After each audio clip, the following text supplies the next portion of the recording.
The principal's tie. Principal Toppers always wore a different fancy tie every day, but today he showed up without one. Everyone was shocked. Where was his tie? Had it vanished into thin air? Was there some kind of secret passageway in the school that led directly to the principal's closet? Was his tie being eaten by a rabid squirrel? No one knew. It was up to 6th grader Milo and his new lab partner, Jaya, to get to the bottom of this most perplexing predicament. Or as Jaya put it, there's a method to my madness. She handed Milo a list. We need to observe. Does the principal have any quirks, any habits, anything unusual?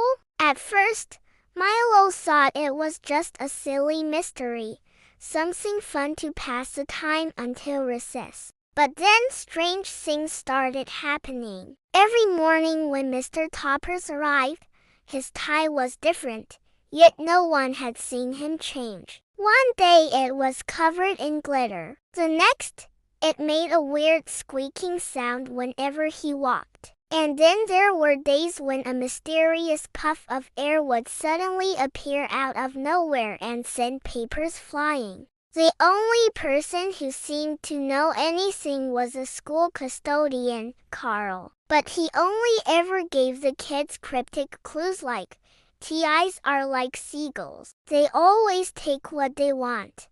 And sometimes the best place to hide is in plain sight.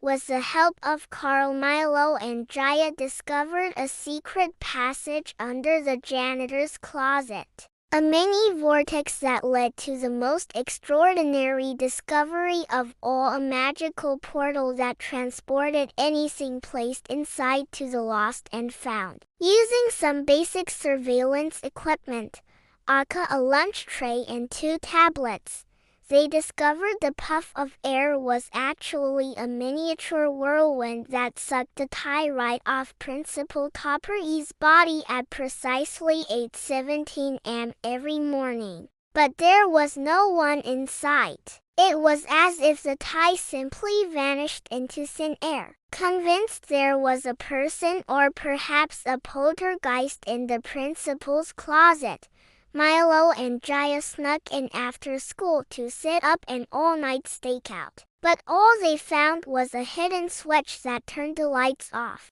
As they investigated further, they found a secret panel behind the bookshelf that revealed a small room filled with old yearbooks. And in one of the yearbooks, they found the answer. It was an art project from years ago, a sculpture made from sound-sensitive material that reacted to the bell. Every morning when the bell rang, the sculpture absorbed the sound and the kinetic energy caused the nearby TIs to magically vanish. They looked everywhere but couldn't find it. That is until they checked the most obvious place, the lost and found. There, hidden under a pile of sweaters, they found a whole pile of fancy TIs. When the kids showed the principal, he was so relieved and amused. I was beginning to think I'd never see those again.